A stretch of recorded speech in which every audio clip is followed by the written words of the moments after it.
Good day and welcome to another interesting episode on Showcase. My name is Rahina Tushewu Abdullahi. Today's episode is a mind-blowing episode that will be showing us how a luxury handbag are being made and also how you can be a business owner of a luxury handbag. Sit tight and enjoy this one.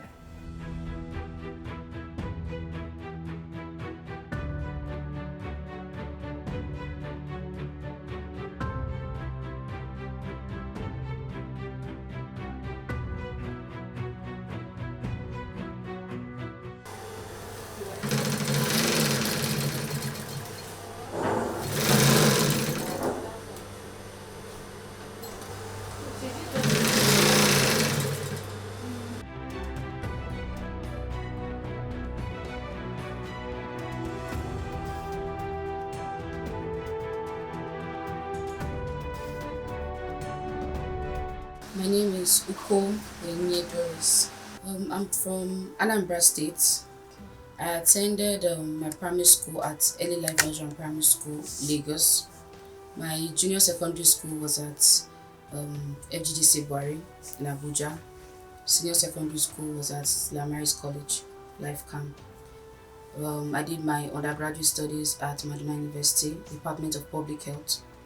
I'm currently doing a postgraduate diploma at Now University. So I'm married with 2 kids, a boy and a girl.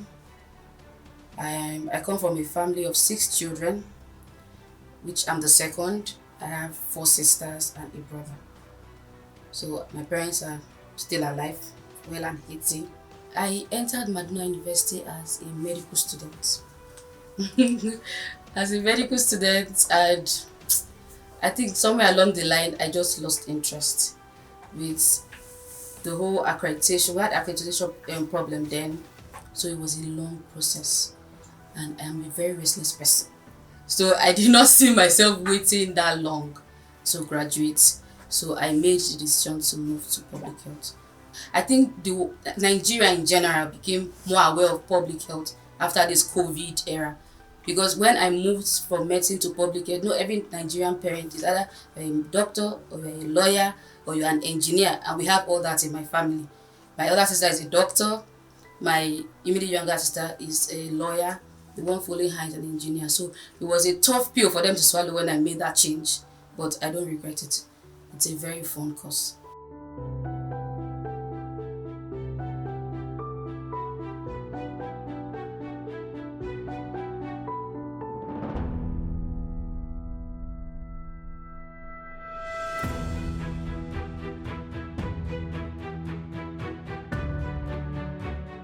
During my IT program, that's in university, I went to tailoring school. When I learned tailoring, I actually just kept it. I learned it for the fun of learning because I was interested in, how did this skirt come about? How did they put this thing together? Like you see some funny sleeves and you're wondering, how did this person think about it? What did they do? So I wanted to learn. That was what pushed me. I learned that and put that in the background. Then immediately after I graduated, like immediately I came home, dropped my bag. The next day I went to makeup school. So I learned makeup professionally. So I've done a lot of things. The idea of just being idle, it doesn't sit well with me. So I like to be busy. I like to work with my hands. So I did makeup training with Oglam. She was amazing. I learned that I didn't have the self-confidence to actually pursue it professionally because I come from a very sheltered home. In fact, my parents were very, very protective of us. And then shortly after graduation, I graduated in 2016, did my NYSC. 2018, I was married. So I moved from a very protective home or sheltered home to a very comfortable home. So there was no need. I didn't see that need to earn because I was very comfortable. But I also did not want to be idle. So I think it was more of self-doubt. I made a lot of things. I would gift them out instead of selling. I didn't really see, will somebody want to pay for this in exchange for my work? So it was, I think, self-confidence was what I was lacking at the point. But what pushed me to start this craft was shortly after COVID. I accompanied my husband for a meeting. He's into events. He's a well-known DJ in Abuja, DJ Gabi. So I followed him for a meeting he had with some event planners, the dream creators. And coincidentally, I wore a dress I made. And when I attended the meeting, she was like, "Oh, your dress is fine." And I just blurted out, "I made it." And she was shocked, like, "Really? Why don't you sell?" I said, "Will anybody pay for this thing? I don't know who I will sell this thing to." But she kept on encouraging me. And I was surprised that, she's not related to me in any way. And she had that, that self-confidence in me. She believed in me. So I just went out one day, went to the market. I got some fabrics. I met a tailor, gave her 4 designs. And then she created them. I took them back home. I told my husband, "Babe, see these dresses, so I want to do ready to wear instead of staying at home doing nothing. You're always busy." So I asked him if he could take pictures for me, because before he focused on DJ, he was a photographer professionally for weddings. So he agreed. He took the pictures. I created my business page, he posted on his own page because he has a larger community, a bigger network than I did. And within a day or two, we were getting orders. He ordered for some of his friends, and they in turn placed more orders, and that was how I hit the ground running. So while I was doing my ready to wear, I was still rested because then I had workers, so I didn't have anything to do anymore. So I wanted to do more, which is why I now stepped into my bags. I started producing bags. I started with Ankara actually because I love the African print. I started with Ankara, but here at home, Nigerians, we would rather buy leather than Ankara. So I was selling more to the the international crowd. But I wanted people here to appreciate. I want to go out and see my my bag with somebody. So that was how I made the switch from Ankara to leather. But we still do Ankara. We love Ankara crafts here. But now we do more of leather bags. So that's how I started my leather bags. And once in a while, I still do other things like the satin bonnet, hair scrunchies. I'm restless. So I'm always working, basically.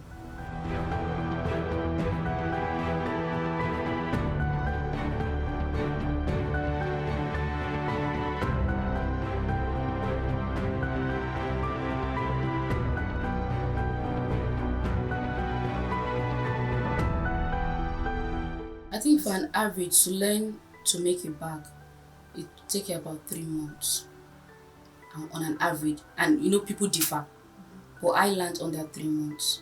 So, but as I was progressing, I had to get 1 or 2 people to join me as we're getting more orders and more supply. And as I mentioned before, I'm a mother, so I cannot give it my full attention because I have little ones. In fact, my youngest is just a year old. So, I had like divided. So now solely I have people that work for me. So once in a while I just help them in the production process. But at the end, the finishing, they handle it. I just come back for quality control to make sure that everything is top notch before it goes out to our clients. Personally, I learned it within 2 months. 2 months because I actually had the idea. I used to make Ankara slippers before. So I used to be there in the midst of my workers. You get? So it's just when you're in something, before you know, you just pick 1 or 2. You might not be intentional, you just pick 1 or 2. So learning, or I said, okay, I want to do this by myself, it wasn't difficult. It was just like a walkthrough. Just once in a while, if I have challenges, I meet my tutor and they put me through. During that time, I paid 40,000 to learn. And this is exclusive of the materials. You have to buy your own materials. And then you have to think of, okay, when I get home, do I have a sewing machine to continue to practice? Because it's not just about learning. If you don't practice, you're going to forget. So on an average, I would say I started with about 60,000. You get? Learning then was 40, but I think now it's about 65, 70 thereabouts. And this is exclusive of materials.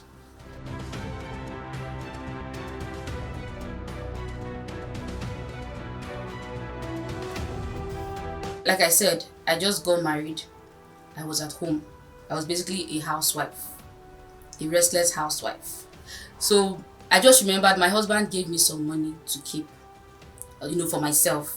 And I took it, and that's why I went to the market. I started with my clothing business for about 20,000, because that was the amount he gave me at that time. I just took it, got fabrics. Then fabric, I think a yard of Ankara then was about 750, but now it's going for 1,350. So that's like almost double the price. So now I think you can start with 20,000, but you would not, have. I start with 4 designs. You may not have the luxury to start with 4 designs, but starting with 2, I think it's still something.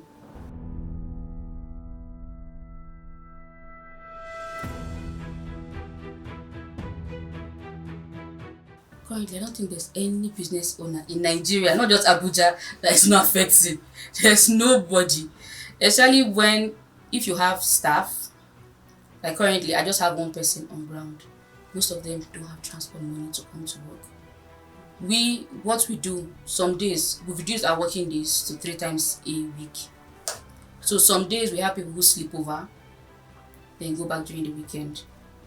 Then we also support them with at least some money for transport once they come, at least to go back.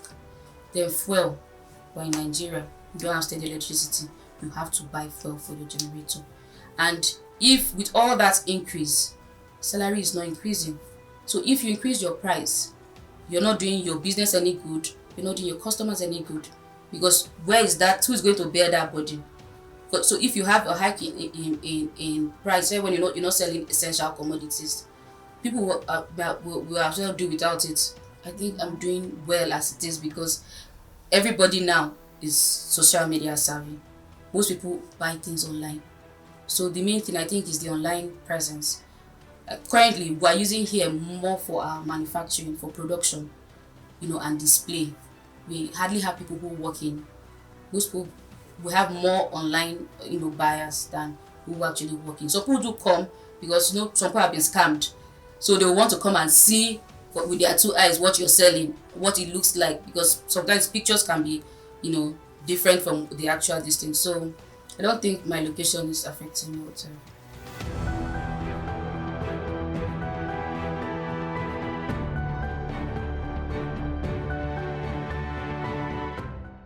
Times now is not time for you not to do anything. It's not, because economy, especially if you're in, let's say, in a typical African home, I think it's safer for you as a woman to have your own money, even if your husband is very, very comfortable. Motherhood is not easy. Then adding that to business, because in Africa generally, it's whether you're earning 10 million, you will still go home and be a wife. You will still go home and be a mother. So it's not easy, but there's just this pride that, if there's any difficulty, I can come through. There's just this pride that, if my child is sick and my husband is not available, I can take care of it. So it doesn't have to be a big business. It can be as little as even puff puff. Do you understand? Just to have that small 2K. So now is not the time for anybody not to do anything. To be honest, I think he's my biggest supporter. Like I said, the initial money I used, he provided. Even if he gave me as my spending money, he provided. And when I started, he placed orders for his friends, which made them come back, which took my brand out there. Yes, so yes, very, very.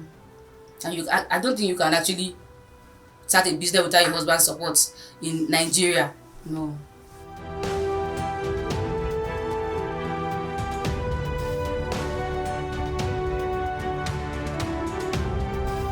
When I first started, the initial problem I had was staffing. When the orders were too much for just me to accommodate, because you will have somebody today and the next day they'll say they can't come to work, somebody died, somebody's sick, and you have deadlines to meet.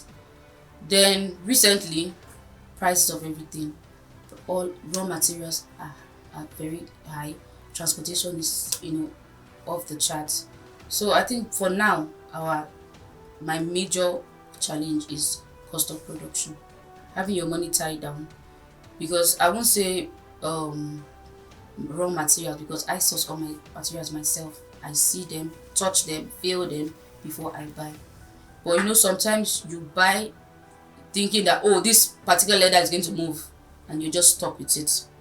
So you just have to be just mentally prepared that this thing may not sell immediately. But will it sell? It will. It may take a while, but sometimes it's slow and sometimes it's fast.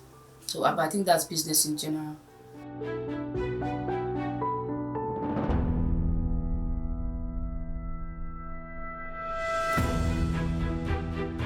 I get my materials in Abuja here. I source from Gariki Market, Nyanya, Maraba. So I go there and pick from what's available. I try to avoid ordering, because when you say you're ordering, they'll show you pictures. And sometimes when you come, the leather may not be as solid as you imagined it to be. So even my hardwares, I get them here. I have a reliable source here that I'm sure that any day, anytime, his products are top notch or his hardwares are top notch.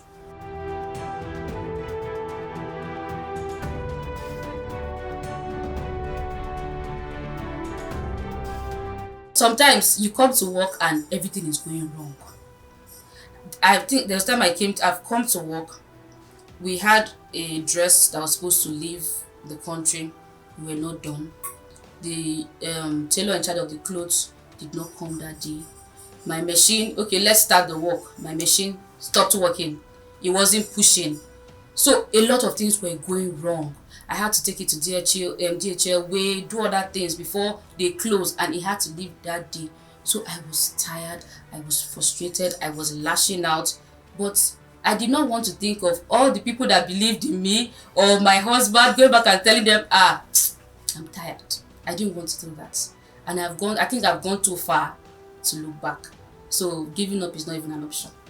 And I have kids that are looking up to me, that see me go every day, come back home, I produce and everything. Then one day I just stop.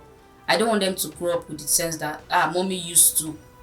Do you understand? And then you have to explain, why did I'm not sick or anything. So giving up is actually an option for me, to be honest.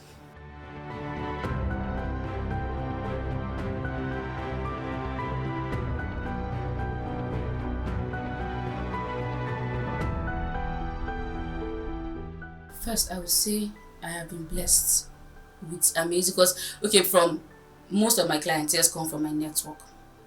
Do you understand? So I've been blessed with good customers. But it doesn't mean that once in a while you don't get someone that will come back and say, oh, I don't like this, I don't like that. I try to be diplomatic. I try to hear you out, and then in turn have you hear me out. And if there's a conflict, I try to resolve it as soon as possible before it escalates. Because if there are going to be good days, obviously, so expect the bad days. When you have it in your head that some days may not be good, when it comes, you're not beating yourself up. It will be selfish for you to think that everything must go your way. It is not possible, because your business is not just you. You don't determine who comes to buy, how they come to buy, when they come to buy. Sometimes some people can make an inquiry, I want 50 bags, and then you're already counting my millions, and then they disappoint you. Do you get? So if you get inquiry for 50 bags and you start making plans for the money that you have not received, then you get disappointed, you may get depressed. I like to be considerate. I like to, okay, what is the state of things now? How would it help people? And then, you have to have an attraction, something that will attract people to come and, I want to learn, I want to join this class. So if at that time the attraction is, okay, just come with just yourself, you provide everything, then we'll put that in place.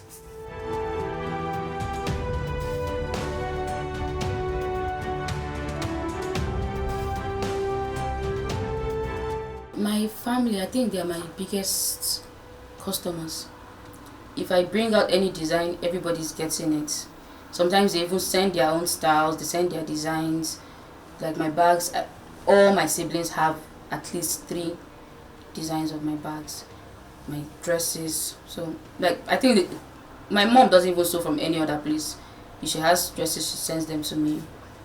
So, and they also help me when I have to work. I just send the kids, even if I have nannies with me, I still send them to my family house, where I'm sure I can comfortably stay, focus on my work, and my kids are, well looked after. I think most of our designs are inspired by Chanel, to be honest. When you see the Chanel bag, I like the form, the shape. So I try to change things I don't like in the design and make it my own. So I can be passing and just catch a glimpse of something and say, oh, I like that shape. And then I discuss with my people and we try to recreate, then tweak a bit. And I try not to put so much on my plate. I try to take as much as I know I can handle without stretching myself so thin. But I'm looking at, at least a mentorship program soon when I actually have the space to accommodate it. But I also have, my fellow women in business who I always call for advice. Well, how are you dealing with this? How do you get about this? Do you get? And they are always willing to support. So I think that's what I've been, falling back on for now.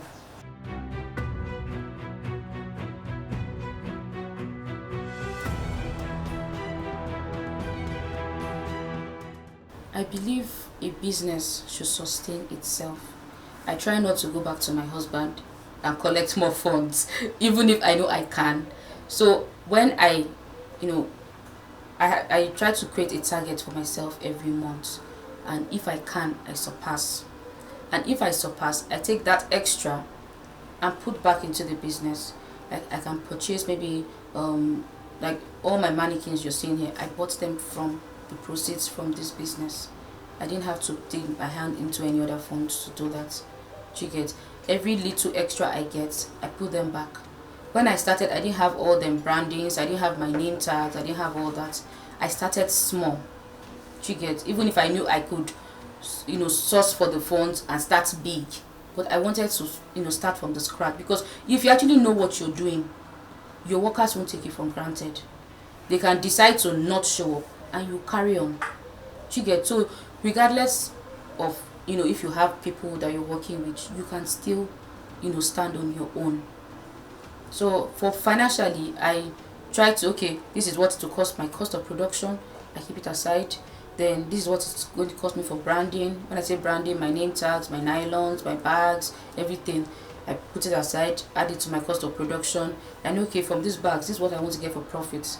And for my profit, I know this is what I want to keep for myself, and this is what I want to keep for Dorel.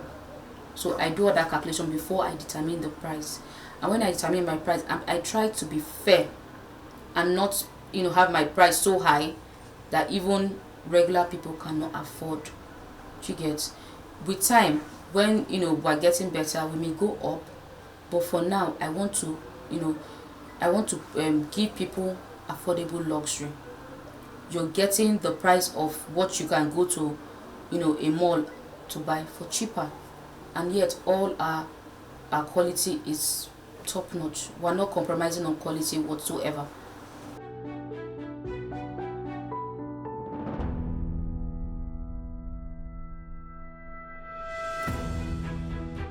When I started, you have a lot of questions, and sometimes because when I started, I think there are just few people that actually do bags in Abuja. So you might send a message and you can see that this person clearly read your message and they don't reply. Do you get? So I basically had to learn things my way. I had to do things the hard way, basically. But one day I thought about my thoughts. Why am I limiting myself to Abuja vendors or Abuja entrepreneurs? I can also ask people in Lagos, in Ibadan, just to have an idea of how and why and when. Okay, how do you source this? How do you know that this is better? What's the difference between this type of leather and this type of leather? How do you know? How do you get? I throw that question, into people's DMs, and some people answer me, some people don't. And then my suppliers, they are the ones that I finish with questions, because they are the ones in the business. They know. So you have to first create that rapport with them for them to be able to want to tell you the tips and tricks. Because once you know, because there are some people that mix quality. They know the high quality, they know the low quality. Once you know, that means they might want to sell the low one for you, and you'll be like, no, I don't want this one. So for me, entrepreneurs is not the one. What I don't like that most people do is not being available or not being ready. I know, yes, every business has their trade secrets. Yes, everybody has that. but there's some basic knowledge that you can, give to somebody. The sky is too large for everybody. You get, there's some basic knowledge that you can give to everybody. So having that experience, I try to, reply people. I have a page that, where we do our resin craft, and resin is something that is new in Nigeria as a whole. So I have people who ask me questions on that, and I don't try to hold any information. I always try to give them answers. Oh, this is why I get this is why I get this. Oh, you can try this, you can try that. I tried this didn't work, but it may work for you. You get, just the basic knowledge always helps somebody out. I think it's a Nigerian thing where somebody wants to pay you, and they feel like you should be sir, ma, you should kind of bend down and answer them. You get? So I think that one is standard. So that's where, as an entrepreneur, humility actually helps you go a long way. Even if you're doing, your product is 1 million, there's someone that can pay 10 million. That, or there's someone that is even doing it for 10 million. So there's no reason for you to go and be proud. They're actually helping you. They're sustaining you. But if it's that one is a constant Nigerian thing. But when it comes to, I think business in Nigeria it's going big because we have a lot more educated people in business now as against before. Before, people just do, okay, maybe say class 6 and then they go into business. But when you have communications with an educated person and someone who didn't go to school, it's always crystal clear. The way of thinking, the way of approach, the way you approach, a problem, usually different. Some people, regardless of school, are actually gifted, and diplomatic in all those aspects, but majority, you can always tell that difference.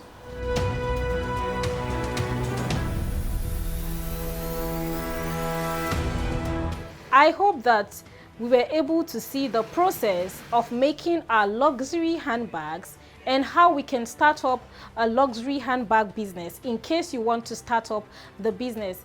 And I hope that you were able to see or know some of the challenges and the risks involved in starting this particular business.